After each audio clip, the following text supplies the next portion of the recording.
Alustame tänast teemat elektripaigaldise dokumentatsioonist, mis on hädavajalik selguse ja ohutuse tagamiseks igas elektripaigaldises. Hea dokumentatsioon hõlmab mitmeid olulisi skeeme ja jooniseid, mis aitavad mõista süsteemi ülesehitust ja toimimist. Esimesena vaatleme sisevõrgu jaotusplaane. Need joonised näitavad detailselt elektriseadmete, pistikpesade, lülitite ja valgustite asukohti hoonetes või ruumis. Nende plaanide alusel on võimalik kiirelt tuvastada iga komponendi paigutust ja selle ühenduspunktid. Tihtipeale jaotakse jõuosa ehk pistikupesad ja tarbijad ning valgustusseadmed eraldi plaanidele, et tagada parema, ülevaatliku ja spetsiifilise detailide esiltoomist. Korraliku jaotusplaanid on olulised ka seadmete valikul.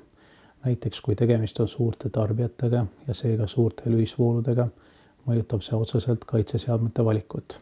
See omakorda väljendub ka rahalises kulus, sest õige lühise lahutusega kaitseseadmete valik on nii ohutuse kui ka kuluefektiivsuse seisukohast kriitilise tähtsusega. Seega juba esmased plaanid aitavad vältida hilisemaid probleeme ja kulusid. Järgmisena keskendume jaotuskeskustele ja maandussüsteemidele. Siia alla kuuluvad kõikide jaotuskeskuste skeemid.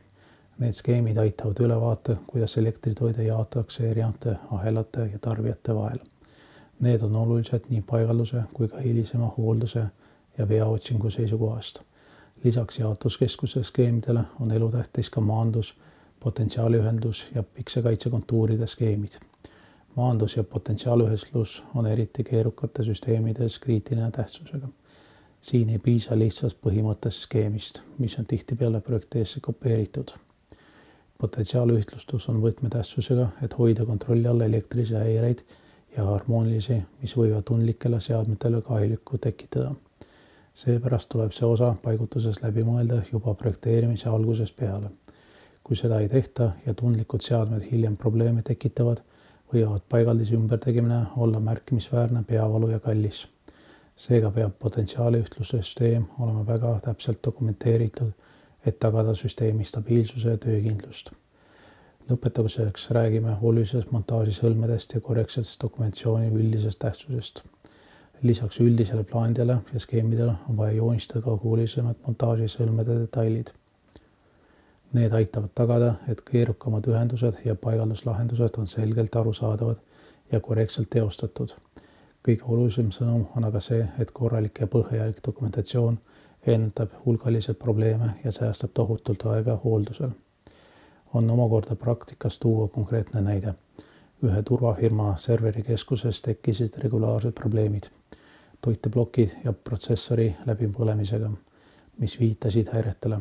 Selgus, et aastate jooksul oli maandus ja potentsiaaliühtlustus ehitatud juhuslikult, ilma igasuguste dokumentatsioonide ja markeerimiseta.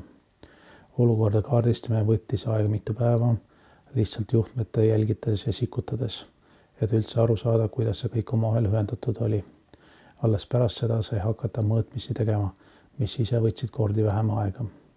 Lõppkokkuvõttes õnnestus probleemi allika leida, kuid see kõik oleks olnud palju kiirem ja odavam, kui algne dokumentatsioon oleks olnud korras.